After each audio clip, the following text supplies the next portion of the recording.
Buenos días. Hola Axel, ¿cómo estás? ¿Cómo te va, Mauricio? ¿Todo bien? Bien, bien, bien, bien, muy bien. Ya estamos haciendo esto un clásico, nuestros call trimestrales, y está siendo un clásico que ya seas tú quien nos acompaña. Así que, como siempre, gracias. Sé que tu agenda es bastante ajustada y siempre nos estás dedicando por lo menos una horita y algo para hablar de contexto de mercado a nivel global, LATAM. Así que de vuelta agradecido. No, muchas gracias a ustedes. Mauricio. Realmente es, como tú dices, se está transformando en un clásico. Así que encantado de, bueno, compartir la visión, nuestras perspectivas en BlackRock. Y cuánto hay que hablar, ¿no? Ha sido un comienzo de año bien acontecido, pero por otro lado con los mercados marchando bastante bien. Así que creo que viene muy bien un poco sentarse a reflexionar un poco dónde vemos las cosas hasta ahora y qué perspectivas se ven hacia adelante, Mauricio. Bueno, te presento, hay gente que ya te conoce, pero hay mucha gente nueva. En mi caso soy Mauricio Armando, CEO, cofundador de BCP Global, y bueno, tengo el placer de presentarles a nuestro invitado, Axel Christensen. Axel es el Chief Investment Strategist para América Latina en BlackRock, además de ser miembro del Comité de Operaciones Regionales. Cuenta con más de 20 años de experiencia en la industria y es una persona clave y referente para todo lo que es hablar de mercados, tendencias y demás. Hoy Axel, perdón, nos compartirá la visión sobre el contexto global, los retos, oportunidades y un poco qué podríamos esperar para el segundo semestre del año en base a lo acontecido. Así que te doy vía libre, Axel, para que comencemos la presentación. Claro que sí. Y me voy a ayudar con la presentación. Voy a compartir eh, la pantalla. Ahí sí, ya. Perfecto. Entonces, como señalabas, es un buen momento. Hemos ya llegado, y estamos un poquito ya entrado el primer mes de la segunda mitad del año. Lo comentaba, la primera mitad con mucho movimiento, eh, tendencias interesantes a observar, eh, un momento, una divergencia del mercado acá en los Estados Unidos con respecto a otros mercados, que creo que es muy importante porque resaltó la importancia de buscar soluciones de cartera diversificadas. Hemos pasado mucho tiempo en que Estados Unidos ha sido realmente el liderazgo, digamos, ha mantenido el liderazgo en cuanto a desempeño. Y por ahí, en algún momento, la tentación a no mirar más allá de Estados Unidos se había hecho, digamos, presente, pero el comienzo de año nos recordó que hay que buscar siempre fuentes de diversificación. Veamos un poco algunos de los cuadros y tú me irás haciendo preguntas, Mauricio, sobre lo que piensen ustedes que puede ser más relevante. Por lo pronto, como les señalaba, estamos en un entorno de bastante incertidumbre.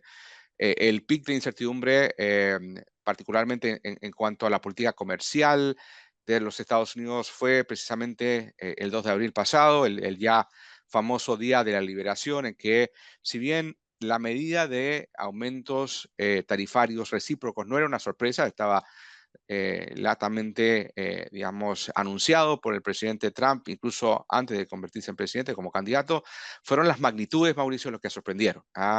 Ujú. China, digamos, con una tarifa que rayaba el 150%, países cercanos a Estados Unidos en lo comercial y en lo geopolítico como Japón, con tarifas que superaron el 20%. Entonces, generó digamos, mucha sorpresa y con el consiguiente efecto de, digamos, de gatillar una corrección de mercado. Desde entonces, pueden ver, la incertidumbre ha ido amainando, eh, pero las preguntas siguen ahí. Estamos ya a unos pocos días a que se cumpla la fecha del 1 de agosto en que se supone que los países que lleguen a acuerdo se van digamos, a regir por esos acuerdos y los que no, a los niveles que se acordaron el 2 de abril pasado. Entonces, todavía el tema tarifario, si bien un tanto menos que antes, sigue siendo, junto con otros elementos de la política económica de Estados Unidos y también de otros países, hay que decirlo, fuentes importantes de incertidumbre en los mercados. ¿Mm? Axel, me gustaría, bueno, teniendo en cuenta que la presentación es en inglés, a veces me gustaría por ahí explicar un poco en Claro, español cada uno de los gráficos para, bueno, para poder llevarlo a que todo el mundo también lo comprenda. Solo te digo, de acá en adelante, primero el gráfico anterior me parecía súper interesante porque lo que estaba mostrando era incertidumbre per se. Y de ahora en más, si hay algo que por ahí me queda alguna duda, yo te lo iré preguntando por favor. también y aprovecho para que todo el mundo que vaya teniendo preguntas las pueda ir anotando y al final de la entrevista o de la presentación de Axel se lo preguntaremos. Así lo hacemos, claro que sí, Mauricio. Entonces, em, esa incertidumbre que mencionaba, que lo recoge muy bien esos indicadores, em, tienen un origen bien particular, en el sentido de que son factores macroeconómicos que se están, digamos, transformando en fuentes de incertidumbre en sí. Y digo particular, Mauricio, porque son precisamente estos factores macroeconómicos que no hace tanto tiempo atrás eran un poco las anclas que utilizábamos los inversionistas como, digamos, en el proceso de ir estructurando una cartera. O sea, por un lado, ahí pueden ver en el cuadro más a la derecha la inflación, por ejemplo. Vivimos durante décadas con inflaciones bastante controladas, por ahí con algunas excepciones, obviamente, pero particularmente los países desarrollados, eh, de alguna manera los inversionistas apostábamos a que no teníamos que preocuparnos, no teníamos que buscar estrategias específicas para protegernos con respecto a la inflación, porque los bancos centrales tenían controlado el movimiento de precios. Si vemos el cuadro más a la izquierda, la situación de Ujú. gasto público. Durante varias décadas, el gasto público estuvo bastante controlado en Estados Unidos a niveles razonables, entre 2 a 3 puntos del producto, incluso hacia fines de los 90 vimos un superávit fiscal en Estados Unidos. Eso contrasta enormemente con las proyecciones que hay respecto a cómo ese déficit se va a extender a cifras cercanas al 7,5 puntos del producto, con el consiguiente efecto, por ejemplo, que ya estamos viendo sobre las tasas de interés. Entonces, cosas que antes dábamos por ciertas en el plano macroeconómico, esas anclas que le llamamos, están desapareciendo y por un lado generan incertidumbre y eso nos está llevando a tener que mirar con mucha mayor frecuencia la posibilidad de hacer ajustes a la cartera, vamos a hablar de eso, pero a la vez intentar buscar nuevas anclas, nuevos referentes que nos permitan ir, digamos, construyendo una cartera de inversión de largo plazo, ya que estos factores macroeconómicos ya no siguen sirviendo para ello, Mauricio. Perfecto. Entonces, eso lo vemos, la sensibilidad, hemos medido cuál es el grado de sensibilidad de los instrumentos financieros. Aquí tienes, yo creo que dos indicadores claves. Por un lado tienes el S&P 500. Si vemos el grado de sensibilidad a noticias macroeconómicas ha aumentado. Lo mismo, y aquí creo que vale la pena detenerse un segundo, los instrumentos de renta fija. ¿Y por qué? Digamos, vale la pena detenerse porque la renta fija durante mucho tiempo sirvió, volviendo a la analogía esto de las anclas, como un ancla de estabilidad de la cartera. O sea, la renta fija por un lado, nos entregaba un ingreso relativamente estable a partir de los cupones, por ahí relativamente bajo hace unos años en contraste a lo que tenemos hoy, pero a diferencia de lo que vemos hoy, donde esa sensibilidad ha aumentado y se expresa mayor volatilidad de las tasas de interés, en el pasado era un ingreso muy predecible, muy estable, y con eso, no, digamos, era una pieza clave para modular el riesgo en una cartera. Quería una cartera más conservadora en el sentido de tener una volatilidad más controlada, me cargaba más a renta fija. Ese tipo de estrategia, ese tipo de, digamos, de rol en el portafolio, la renta fija tradicional ya no lo está jugando más y nos está forzando a buscar fuente de diversificación en otros lugares, ya sea en otras clases de activos o en estrategias dentro de los instrumentos tradicionales un tanto diferentes a las que estábamos habituados a ver, Mauricio. Entonces, muy importante ver cómo esta inestabilidad macroeconómica se traslada en cuanto a impactar elementos tan importantes en la construcción de la cartera como son el retorno, pero sobre todo el riesgo medido como la volatilidad y como respuesta a esos cambios, la necesidad de ir a buscar en alternativos, en el caso de la renta fija en mercados privados, en el caso de la renta variable, hacia estrategias que sean mucho más precisas, más granulares, llamamos nosotros, o incluso con algunos elementos de tratar de bajar en el fondo la exposición al mercado, a lo que podemos llamar neutrales al movimiento del mercado. Entonces, importante en el fondo ver que hay consecuencias, no es solamente observar un cambio en las condiciones macroeconómicas, sino que hay una consecuencia en la manera en que tenemos que abordar la construcción de carteras que no era así hace no tanto tiempo atrás. Axel, ¿y eso lo ves como algo cíclico o lo ves como que pasó a ser algo más estructural de las carteras? Porque Sí, efectivamente, para mí, quien empezó a darle ese famoso brote de volatilidad a la renta fija empezó siendo la situación inflacionaria, ¿no? Y por ende, luego la suba de tasas.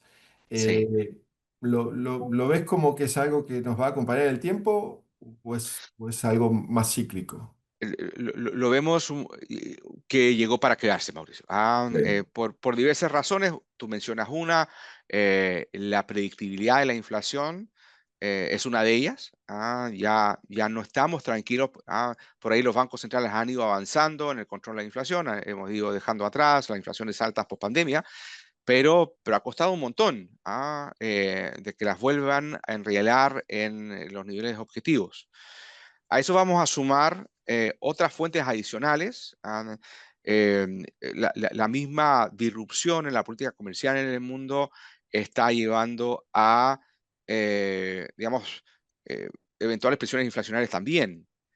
Y Ujú, por último, la situación fiscal, Mauricio. O sea, ujú. en la medida que los mercados están de alguna manera reinterpretando, repriceando, poniéndole un nuevo precio a los bonos emitidos por el Tesoro de un país que está gastando el doble de lo que gastaba la década pasada y que está, en el fondo, aumentando su nivel de deuda, eso no pasa desapercibido por los mercados y los mercados comienzan a exigirle un rendimiento mayor. Mayor Entonces, tasa, la claro. confluencia de factores lleva a que, en nuestra opinión, son elementos más estructurales que no son, digamos, una cosa que vayamos al menos en el corto plazo a regresar a cómo eran las cosas antes, sino que Ujú.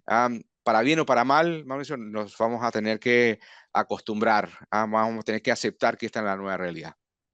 Axel, lo único que veo de interesante Sí, para nosotros más en el mercado latinoamericano, que somos un mercado que en general sí nos gusta la renta fija, después de casi 2 décadas tenemos renta fija que paga tasa, ¿no? O sea, vivimos tal cual. casi 20 años con tasas muy bajas, ahora con mayor volatilidad, pero acompañado de un mayor retorno, así que, bueno, Sí. por lo menos es Ahora, el aspecto positivo que veo como latinoamericano. sí, y yo creo que también como latinoamericanos tenemos cierta experiencia de acostumbrarnos rápidamente a un cambio de escenario. Ujú. No, no, o Efectivamente. como que tenemos menos fijación en decir, bueno, las cosas antes no eran así, más bien cambian digamos, el entorno, cambian las reglas, cambian las situaciones y tenemos un poquito más en nuestro ADN, Sí, en sí. el fondo, el impulso a, bueno, las cosas cambiaron, hay que Ujú, acostumbrarse y seguir adelante. Ahora, volviendo un poco a la situación de ujú. incertidumbre que vemos, producto de estos cambios, algunos de ellos muy disruptivos, como la política comercial de Estados Unidos, lo que sí creemos importante destacar, y nuevamente ligándolo a de qué manera vemos una construcción de cartera, es la existencia de lo que llamamos ciertas reglas inmutables. Es decir, si contrastamos los anuncios del 2 de abril pasado con la situación actual, en que han habido un proceso de negociaciones, de concesiones, de exenciones, de flexibilización al final del día, eso a nuestro juicio no es casual, sino que está reflejando digamos, una, una adaptabilidad que tiene el gobierno de Estados Unidos respecto a ciertas restricciones que no puede soslayar.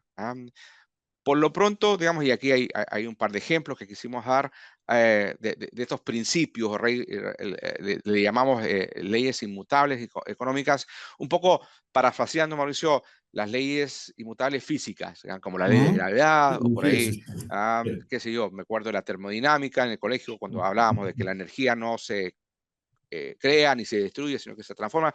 Ese tipo de, como de principios las aplicamos también en el plano económico y demuestra un par de ellos. La primera tiene que ver cómo los canales comercial y financieros están conectados, no son completamente independientes. Luego, el superávit que traen países en su balanza comercial con los Estados Unidos, como lo es el caso de China, como es el de Japón, una parte importante de los recursos que obtienen vía el canal de comercio lo vuelven a reciclar hacia de regreso a los Estados Unidos a través de el canal financiero. Lo puedes ver ahí, el cuadro más a la izquierda.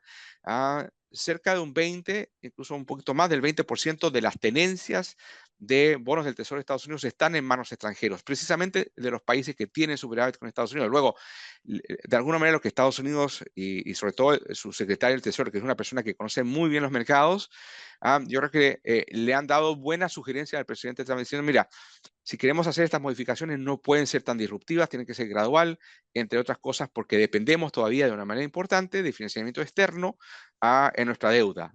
Y los fondos que financian ese aporte extranjero provienen en su buena medida del comercio. Esa Ujú, una primera regla ujú. y que nos ayuda a entender por qué hemos visto desde el 2 de abril pasado hasta ahora un mayor espacio de negociación, incluso de ciertas concesiones, incluyendo a China, que como recordarán fue el país más golpeado en un comienzo con los incrementos arancelarios. Ujú. La otra regla inmutable es una regla de contestación física, en el sentido de que no es posible cambiar digamos, de noche a la mañana las cadenas de suministro.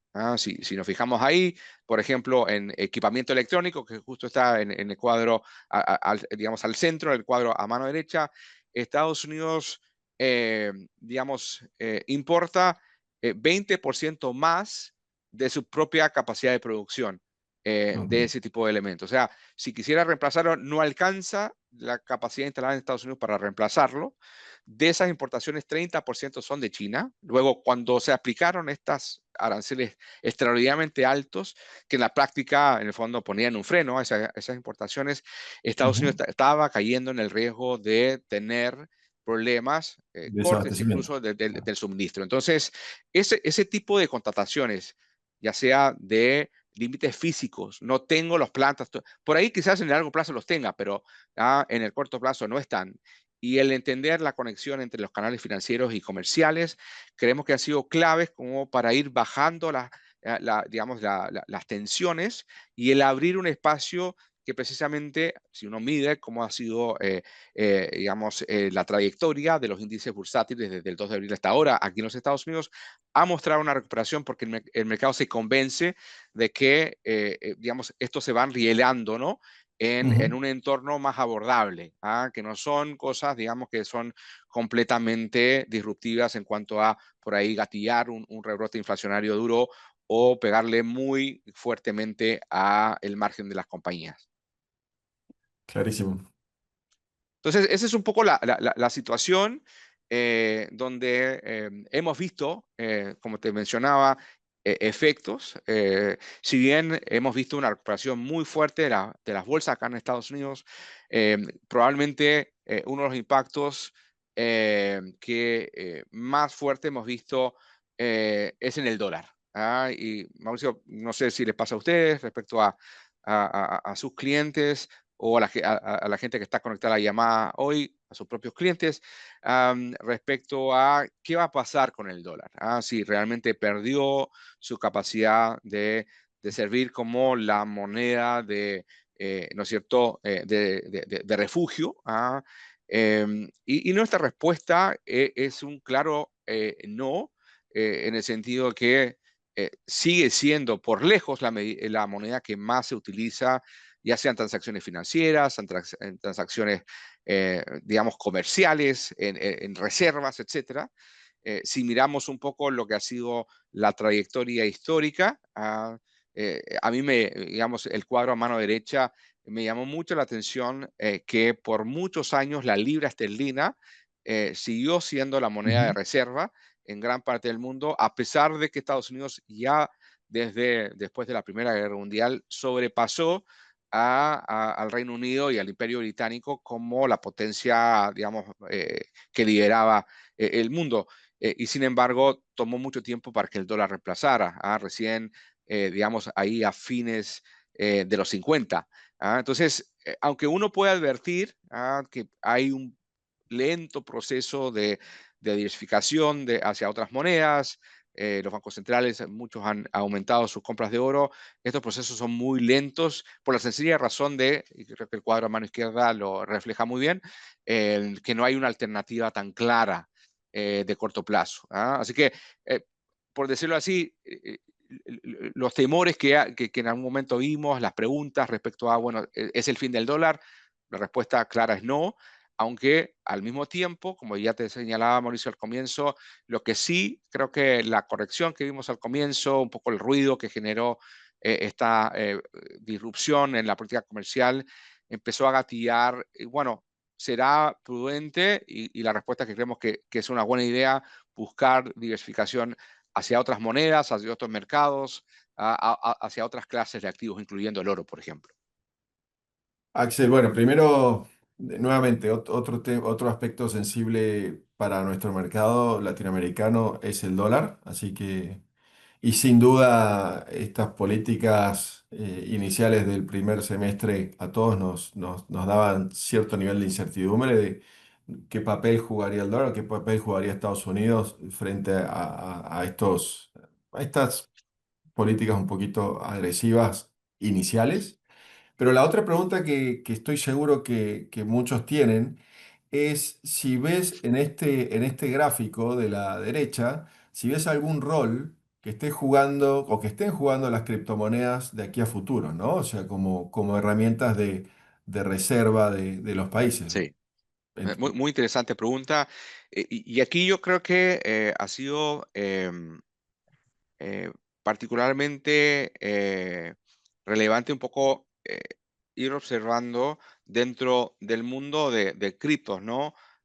O de, digamos, de activos digitales, por ponerlo un poquito más amplio. Ujú, Eh, Hemos visto, por un lado, una interesante demanda hacia criptomonedas como Bitcoin y similares como instrumentos que, así como el oro, pueden aportar a la diversificación de cartera.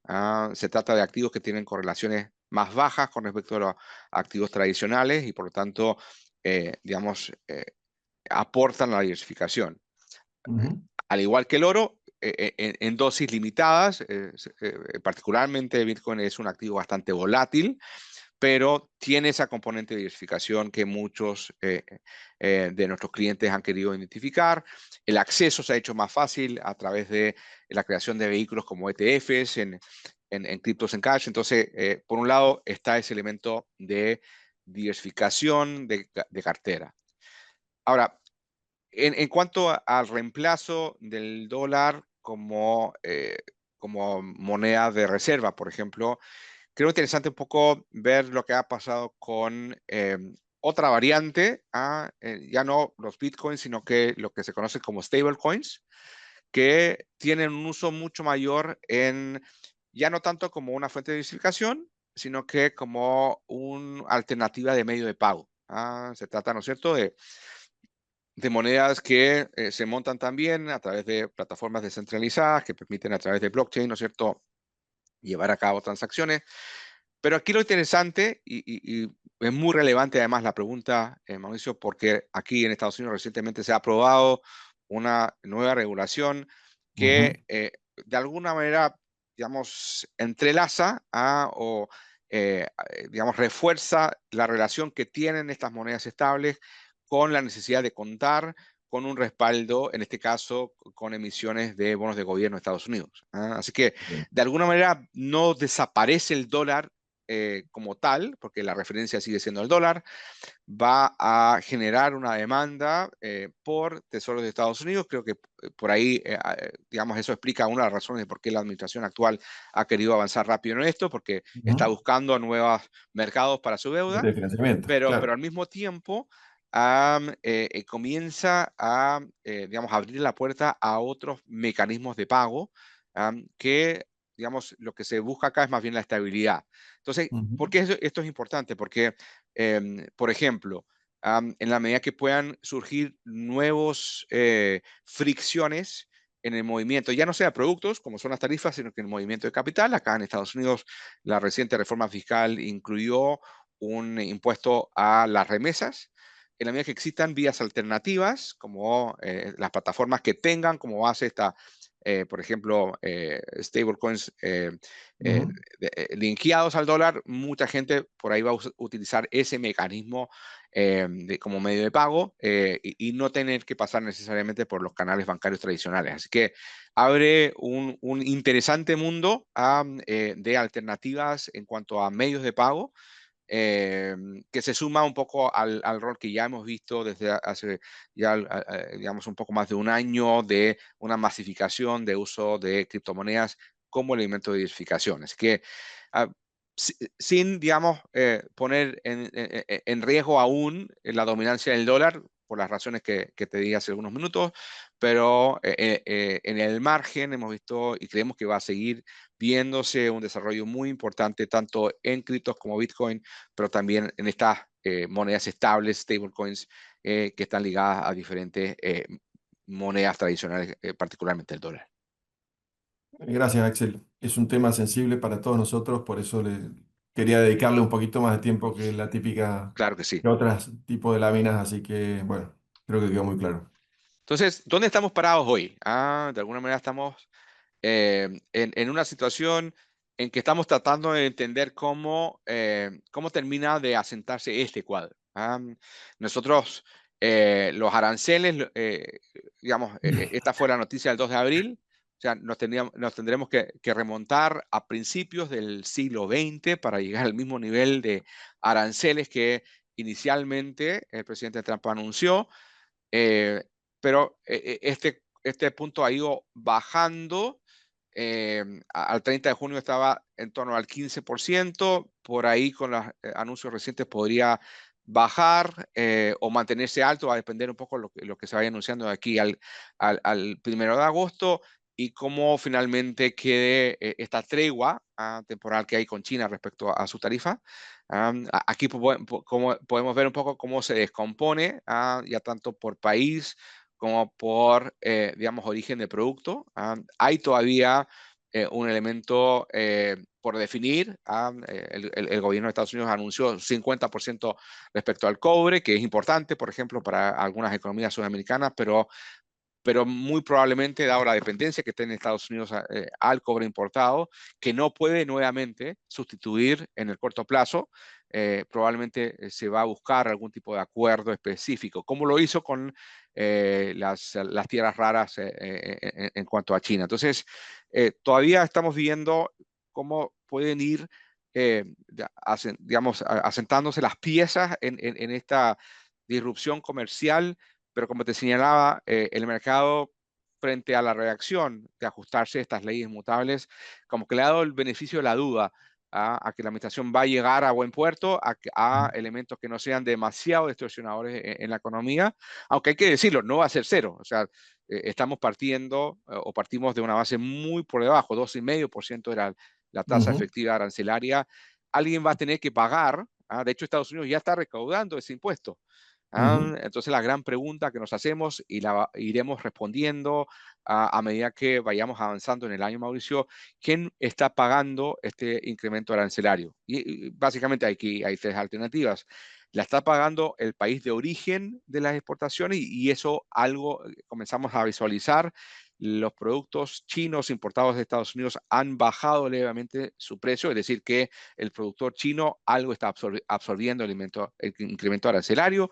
Ujú. Luego, la segunda opción, Mauricio, es que las empresas acá en Estados Unidos que importan el producto y lo incluyen, qué sé yo, en el auto que van a ensamblar, o lo ponen en su plataforma de comercio electrónico, puede ser que ellas estén dispuestas a asumir ese mayor costo. Y ya tenemos nuevamente algunas señales.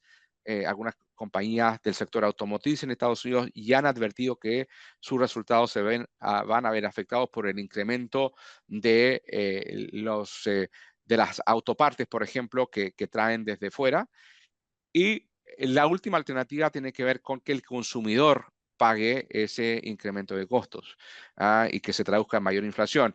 Y las últimas cifras para junio, si bien son todavía leves en cuanto a nivel, están comenzando a mostrar que en ciertos productos, ni el productor inicial en otro país, ni el que recibe el producto y lo pone en el comercio al consumidor, sino que el consumidor finalmente está Está absorbiendo tapando. ese mayor costo. Entonces, dependiendo de cómo se dé ese mix, vamos a tener que nuevamente quizás hacer ajustes en la cartera. Si va por el lado inflacionario, eso probablemente le va a poner un freno a las expectativas de recorte de tasa de interés por parte de la Fed.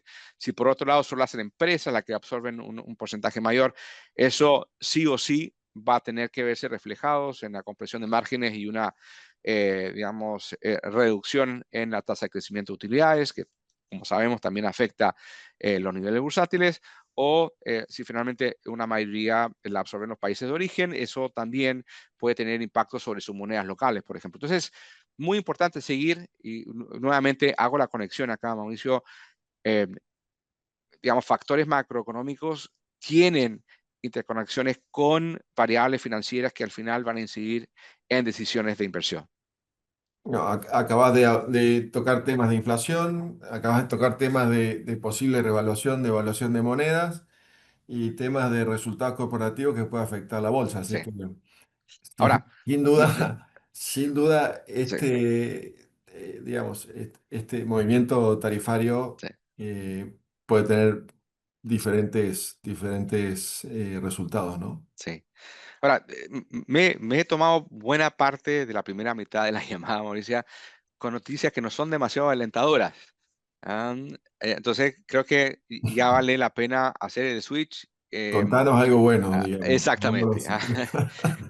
Y aquí viene lo bueno. Nosotros ya hace un tiempo, yo sé que tanto tú como quizás muchos de la audiencia han venido siguiendo este desarrollo de transformaciones estructurales por las cuales está, digamos, viviendo el planeta. Inteligencia artificial, sin duda, es la que más destaca a toda la inversión que hemos visto de las compañías en equipamiento, en ir preparándose. Eso se ha ido trasladando también hacia otros sectores. Estamos viendo cómo muchas compañías acá en Estados Unidos están anunciando construcciones de centros digamos, de procesamiento de datos que son muy intensivas en el uso de energía. Entonces eso, como pueden ver ahí en el cuadro a mano izquierda, va a requerir incrementos importantes de inversión en suministro energético. Mucho de ese suministro energético, de hecho, no solamente con inteligencia artificial, e incluso frente a cambios regulatorios que no necesariamente favorecen a energías renovables, pero la decisión corporativa ya hace mucho tiempo que está tomada. Más del 90% de la capacidad nueva que se está instalando acá en los Estados Unidos, Mauricio, es capacidad renovable, ah, eólica, solar, ahora recientemente incluso nuclear, son las fuentes predominantes y eso va a requerir también de inversión muy significativa en esos espacios. Entonces, tanto inteligencia artificial como otras de las megafuerzas que hemos identificado en la transición energética, nos están ofreciendo un nuevo, un nuevo anclaje, ¿no? Una nueva ancla que reemplaza las que perdimos en el plano macroeconómico y que tienen que ver con cuáles son las compañías que se ven beneficiadas, que pueden cosechar los resultados de estas transformaciones. hemos visto, digamos, con bastante claridad, el mercado de hace mucho tiempo ha venido anticipándose con empresas en el sector tecnológico. Incluso hemos creado, ¿no?, este grupo tan interesante de 7 compañías que destacan, pero lo interesante, creemos que hemos ido avanzando para ir abarcando otras industrias, el sector energético, como te mencionaba. Ya Ujú, hemos comenzado a ver ciertas compañías en otros sectores que comienzan a anticipar los logros en cuanto a aumento de productividad que se están consiguiendo en el sector de salud, farmacéutico específicamente, en el sector de servicios financieros, mejorar, por ejemplo, el manejo de la cartera de préstamos. Entonces, el hecho de que, como te comentaba, estas mega fuerzas nos estaban ofreciendo una alternativa que muchas de ellas son globales, como inteligencia artificial, quizás con mayor presencia en Estados Unidos, pero globales, por cierto, energía en transición, y aquí importante también porque tiene una conexión directa con muchos países en la región, el caso de países como Perú, Chile, Argentina, Brasil, que son fuentes claves de materias primas críticas en este proceso.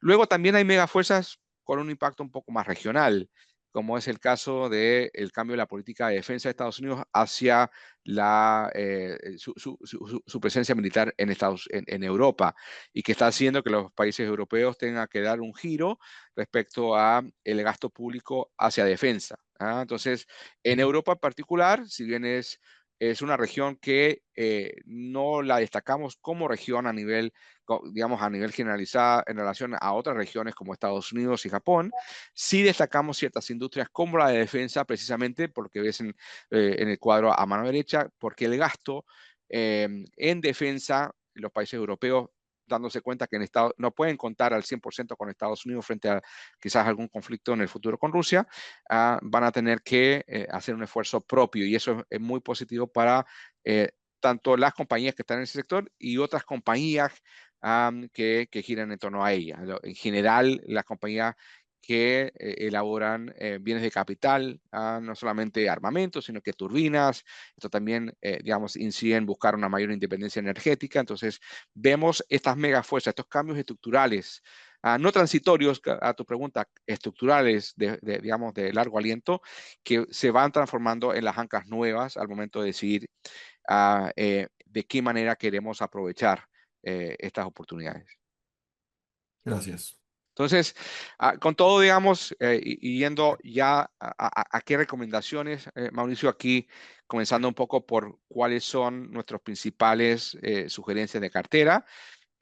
Comúnmente hacemos diferenciación entre visiones que llamamos tácticas, es decir, con un horizonte de inversión mirando un poco resultados de los próximos 6 a 12 meses, más de corto plazo, que por lo pronto creemos que quizás hoy día toman un rol un poco más protagónico, dado la frecuencia, pero sobre todo la velocidad de cambios que estamos viendo, pero sin perder de vista la necesidad de siempre contar con una perspectiva de largo plazo. Y por lo tanto también hacia la segunda mitad hablamos de, digamos, visiones o sugerencias estratégicas, y que nos Ujú. permiten también incluir por ahí activos más ilíquidos que, digamos, van a contribuir a la diversificación de cartera, pero, digamos, no necesariamente son muy convenientes para hacer ajustes de corto plazo, dado la naturaleza de los activos en sí, ¿no? Como puede ser infraestructura. Entonces,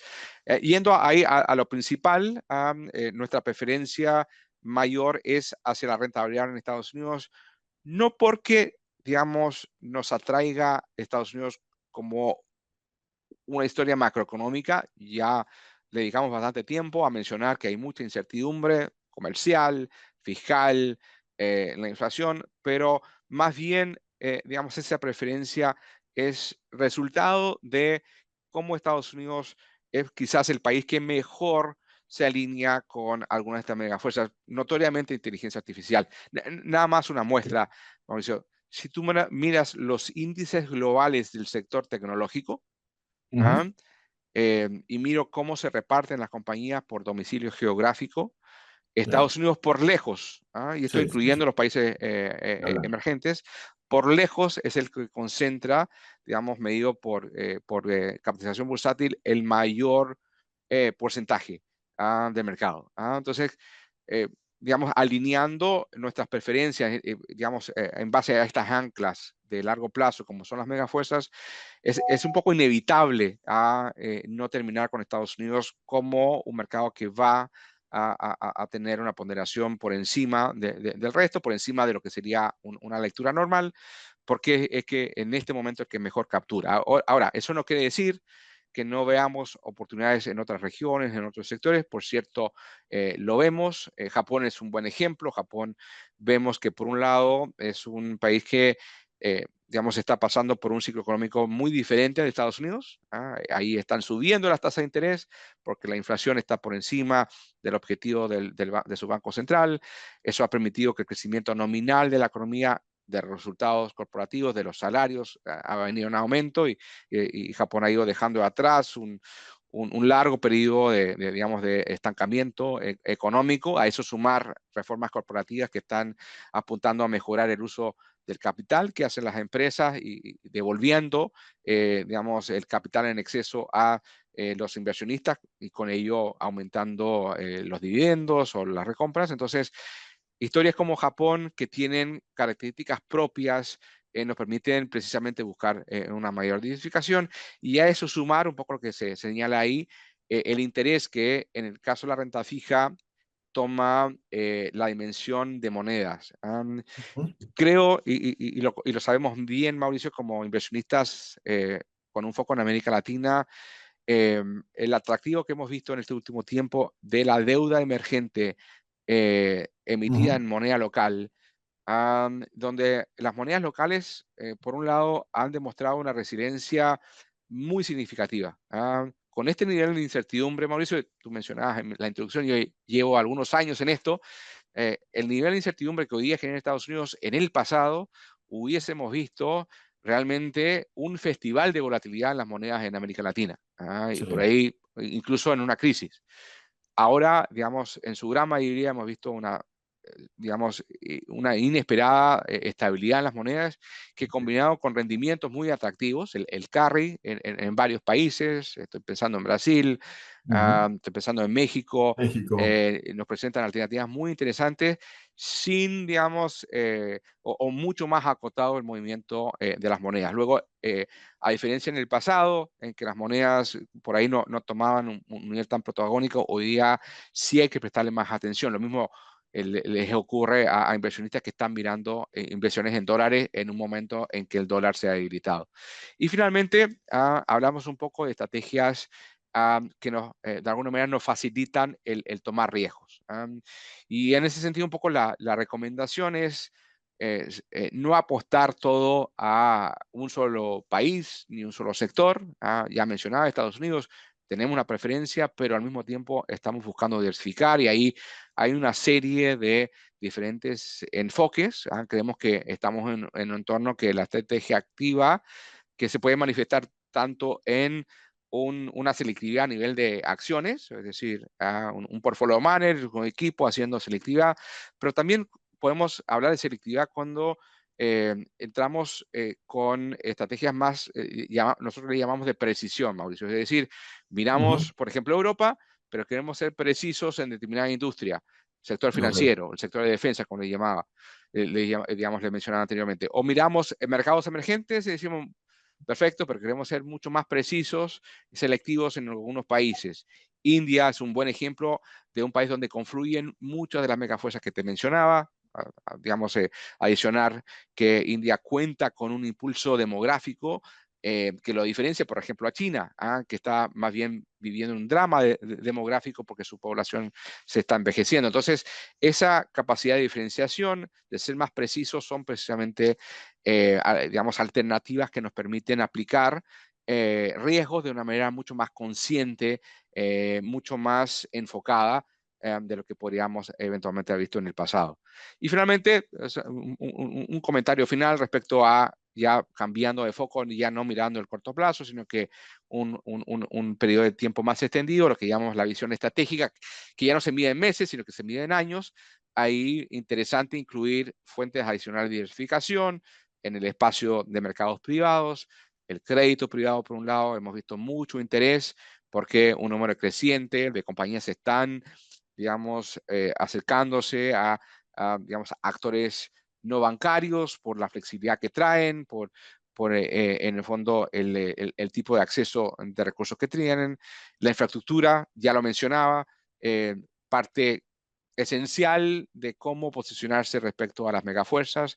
Gran parte de la inversión requerida va a ser en infraestructura física, en fuentes de energía renovables, en capacidad de almacenamiento de energía, además de la infraestructura tradicional. Y bueno, las últimas dos recomendaciones, muy en la línea de lo que ya les mencionaba, la necesidad de ser más precisos, más granulares, más específicos y selectivos al momento de también tomar decisiones de largo plazo. ¿Mm? Axel, aprovecho, tengo un par de preguntas Vamos sobre las preguntas, del claro que sí. público. Entonces, aprovecho porque creo que una está muy relacionada a lo que venís hablando, que es dentro de los big calls o lo que cree BlackRock que podría ser estratégico y táctico.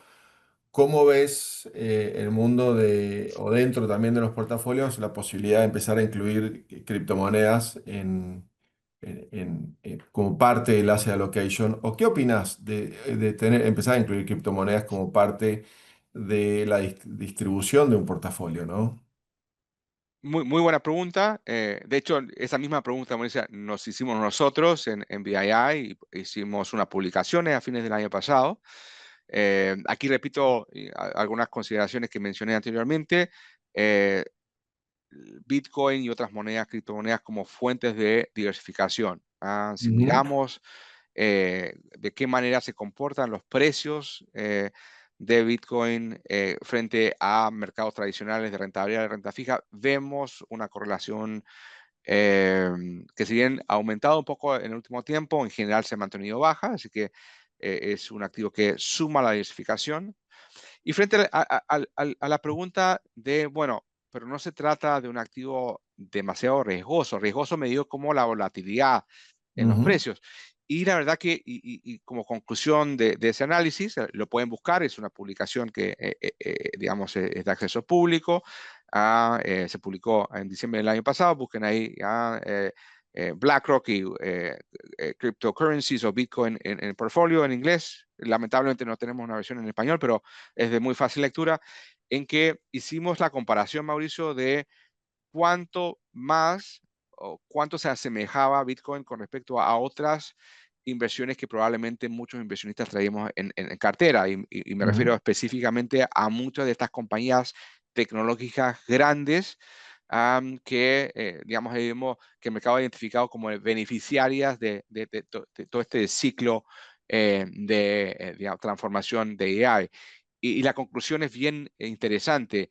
Estamos hablando de niveles de riesgo en cuanto a volatilidad en los rendimientos no muy diferentes. Entonces, Bien, ¿qué trae Bitcoin al final de cuentas? Un elemento de diversificación y que no está, digamos, escapándose del nivel de riesgo que en alguna manera ya estamos habituados a tomar con algunas de las posiciones en empresas tecnológicas que también, como sabemos, ha mostrado cierto nivel de volatilidad. Entonces, la respuesta es, hay un lugar que de alguna manera se está posicionando en activos que ya traíamos en la cartera, probablemente los activos de mayor riesgo, en el sector tecnológico de mayor volatilidad en sus precios, como ya sabemos, pero que al mismo tiempo, y el artículo también lo pone muy de claro, es probablemente todavía un porcentaje relativamente pequeño, sí, digamos, a menos que se trate de personas que tengan una alta tolerancia al riesgo al de la riesgo. volatilidad. Ujú, ujú. Pero incluso para aquellos con perfil más conservador, ese elemento, aunque sea pequeño todavía, de diversificación es algo que suma a la cartera. Gracias. No sé si hay alguna otra pregunta que haya salido o algún interés en entrar en mayor profundidad en alguna de estas recomendaciones. Am, Mira, hay, primero, de nuestro lado, creo que el mundo, como comentabas en la parte estratégica de infraestructura, private credit, es un mundo que se ha ido democratizando de alguna manera, Axel, ¿no? O sea, el mismo sí, BlackRock está sacando instrumentos que antes era para clientes súper grandes o sofisticados y que hoy lo podemos o se podría empezar a acceder en montos mucho menores, con lo cual hoy en el mundo tradicional no es parte de un portafolio tradicional, pero en el cortísimo plazo creo que tenemos las herramientas correctas para poder empezar a ofrecerlo. Llevamos tiempo hablando de ello y está bueno saber que yo creo que antes de final de año vamos a estar en capacidad de ofrecer varias de las cosas que estás comentando como interesante de agregar en un pequeño porcentaje del asset allocation del portafolio de un cliente, ¿no? Entonces, tal cual. muy bueno. No, lo importante es, como pueden ver ahí, le estoy compartiendo un cuadro, Mauricio. Ujú. Por un lado, tienes una diversificación sectorial bien diferente a lo que encuentras en los mercados públicos tradicionales de renta variable. Eso de partida. A niveles de valoración que son semejantes a lo que uno encuentra en las opciones que son públicas, pero con un descuento con respecto a los mercados globales. Y si nos trasladamos al plano del crédito privado, lo que señalaba, en el fondo, la oportunidad de invertir más tempranamente en empresas. Las empresas hoy día se están tardando más en listarse en los mercados públicos de lo que lo hacían 20 años atrás. Y el nivel de interés, lo puedes ver ahí como Ujú, particularmente en Estados Unidos, pero crecientemente en otras partes del mundo, por buscar esta diversificación. Por un lado, en cuanto a los ciclos de precios, yo siempre recuerdo que el año 2022, y siento mucho recordarlo porque fue un año muy difícil para todos, digamos, sin pero duda. si hay una lección aprendida del 2022 es que muchos mercados privados sirvieron como, digamos, un amortiguador frente a los mercados públicos que anduvieron muy, muy difíciles. Entonces, el crédito privado frente a la renta fija pública ofrece características similares en cuanto a generar un flujo de cupones, un flujo Intereses, sí. de ingresos y al mismo tiempo incorporar este elemento de diversificación de ciclo de precios, que yo creo que es muy relevante. Así que, nuevamente, celebro mucho, Mauricio, el que ya pronto puedan ir abriendo la oferta, porque precisamente en momentos en que es necesario ir replanteándose las carteras en función de cómo buscar contribuciones a diversificación, este es un elemento central en ello. No es el único, hay, como te comentaba, hay otros factores. Hablamos recién del rol que pueden jugar criptomonedas. Ujú, Los commodities, particularmente el oro, también han vuelto a ujú, tener un poco más de interés. Y aquí hay factores que son más allá de solamente el interés financiero de diversificación. Los bancos centrales también han aumentado de manera importante sus reservas en oro. La demanda real de oro, que en su gran mayoría está relacionada con la joyería, por ejemplo, en la medida que el ingreso de países como India, donde la demanda de oro es muy, muy importante por razones culturales, también le da un soporte importante a los precios en este tipo de metales. Entonces, hay, yo creo que una necesidad y por eso tan importante el que se puedan ir abriendo eh, canales de acceso a estos activos que permiten no solamente capturar buenas oportunidades como son infraestructura y crédito privado, sino que también aportar al necesario, a la necesaria gestión del riesgo, la diversificación de la cartera. Axel, ahí surgió una pregunta ¿Sí? que en casi todos los webinars lo tratamos y en este lo hemos tratado pero de manera no tan directa, que es un poco eh, ¿qué ve BlackRock como perspectivas de recorte de tasas por parte de la Fed? O sea, Ujú. seguimos con una visión de que vamos a empezar a ver en algún momento recorte de tasas, hay más incertidumbre. ¿Cómo lo están viendo Sí. del lado de BlackRock? Nosotros no hemos modificado nuestra proyección de dos recortes en lo que resta del año. Posiblemente la primera en septiembre y quizás la siguiente hacia diciembre. Estas serían, digamos, recortes, por llamarlos así, de alguna manera como eh, defensivos en el sentido de no tener que aguardar hasta que la inflación esté ya de regreso al 2%, que es, como saben, el objetivo de inflación que trae la Reserva Federal. No tiene por qué esperar hasta que eso ocurra para, digamos, comenzar o gatillar el recorte de tasa de interés. Lo puede, en la medida que sus expectativas apunten en esa dirección, lo puede ir anticipando. Ahora, ¿qué puede poner en riesgo eso? Y los riesgos están más sesgados a que existan menos que más recortes.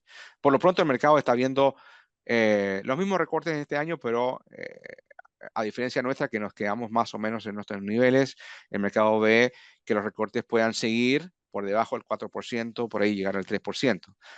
Eso lo vemos más difícil por una conjunción de factores. Porque, por un lado, hay elementos más estructurales de inflación, o dicho de otra manera, factores que nos ayudaban a, digamos, a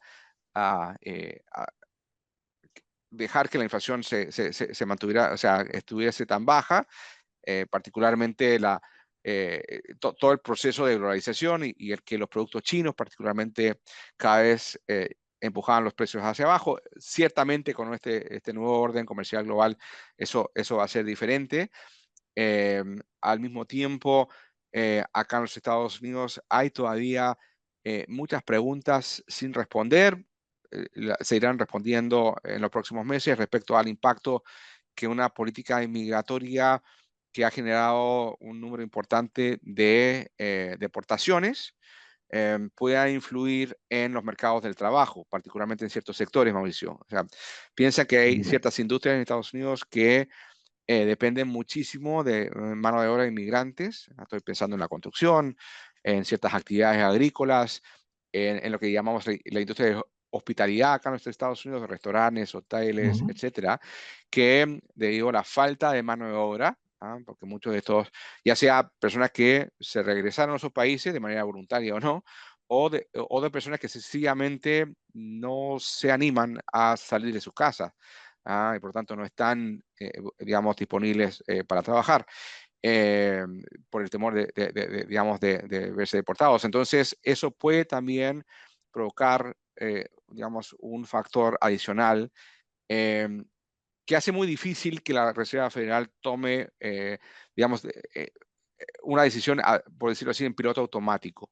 Ujú. Va a Sí, estar claro. mucho más dependiente de los datos. Como les decía, este tema de los mercados laborales tiene implicancias en ambos sentidos. Puede tener una implicancia inflacionaria a través de ponerle presión a los salarios, en la medida que haya escasez de mano de obra, pero a su vez también puede generar una percepción de un mercado laboral que por ahí puede estar más apretado en cuanto digamos, a ver una mayor demanda de plazas que oferta y por lo tanto no, no, no entregar un factor que suele ser el que la Reserva Federal pueda utilizar, sobre todo cuando el tema inflacionario no está resuelto, que es, bueno, tengo que bajar las tasas de interés porque el mercado laboral se está enfriando. Podríamos ver que el tema inmigratorio podría de alguna manera afectar, distorsionar esas cifras y, por lo tanto, ya sea demorar a que la Reserva Federal recorte o sencillamente, si que fuera el impacto inflacionario muy fuerte, incluso pausar y considerar alza. El mercado no está anticipando eso, nosotros no, pero creo que es importante mencionarlo, Mauricio, porque los riesgos más bien están hacia que tengamos menos recortes que más. Y Axel, y bueno, una última pregunta que nos queda un minuto es ese recorte de tasas en general, ¿qué efecto tiene sobre tanto la renta fija o la renta variable, ¿no? Las bolsas en Estados Unidos o los bonos. Entonces, si es un Sí, efecto más positivo o negativo, yo tengo la respuesta, sí. pero el experto eres tú, así que te dejo. Yo creo que, como bien yo por lo menos he aprendido, muchas veces lo que mueve los mercados no es la decisión en sí, sino que qué tanto de cumplimiento de expectativas hay o no. Entonces, te doy un ejemplo. Si por alguna razón la Reserva Federal nos sorprende y recorta más de lo que el mercado está esperando, ¿cuál suele ser la lectura que uno típicamente ve de los mercados? bueno, la situación está tan mal que la Fed tuvo que Claro, recortar más, y por ahí la respuesta puede ser una corrección de mercado, más claro. que Sí, un sí, sí, mercado sí, que, sí. entonces, digamos, la respuesta por parte de los mercados en cuanto a decisiones de recortes van muy alineados respecto a si se cumplen expectativas. Yo diría, si digamos, la Fed va cumpliendo un poco las expectativas de dos recortes este año, creo que las cosas van a marchar bien y el foco va a estar más bien puesto en cómo vienen las utilidades corporativas o cómo se va sentando el tema tarifario. Si por el contrario hay una sorpresa, ya sea digamos, hacia arriba, hacia abajo, pero es ciertamente una sorpresa, ahí la reacción del mercado puede ser un poco diferente. ¿Ah? Incluso con más recortes, no me fiaría de que eso necesariamente es positivo para los mercados bursátiles, porque como ya tú y yo sabemos, las sorpresas no son muy, digamos, agradecidas por parte del mercado. Del lado de la renta variable estoy 100% de acuerdo contigo. Del Sí, lado de la renta fija en general es sí, un efecto positivo, ¿no? Porque sí, bajan las tasas, suben los precios y bueno, en sí, general, como hemos tenido en su momento con suba de tasas un efecto negativo sobre los precios de los bonos, en es general con verdad. baja de tasas Es deberíamos verdad, para renta tener fija el más, efecto es diferente, aunque, más y positivo. con esto termino, no hay que perder de vista que las tasas de largo plazo no solamente se mueven hoy por lo que vaya a ser la Reserva Sin duda, Federal o no, sin duda, sin duda. están prestándole cada vez más atención qué ocurre con la situación fiscal de Estados Unidos y eventualmente cómo eso se pueda traducir en un mayor nivel de deuda. Y esto Sin duda. último creemos que ha afectado a que la pendiente, la curva de Se tesoro vuelve a empinar de se ha ido a vuelta. empinar. Exacto. Sí, sí. Muy bien. Axel, gracias. No, a ti. Lo hicimos como siempre bien, llegamos al final y pudimos contestar preguntas. Gracias y ojalá el próximo trimestre tengamos la suerte de contar contigo nuevamente. No, encantado. Que sigamos manteniendo un clásico. Dale, un Que estés abrazo. muy bien. Que Chao, tenga un buen chao. fin de semana. Chao. Gracias.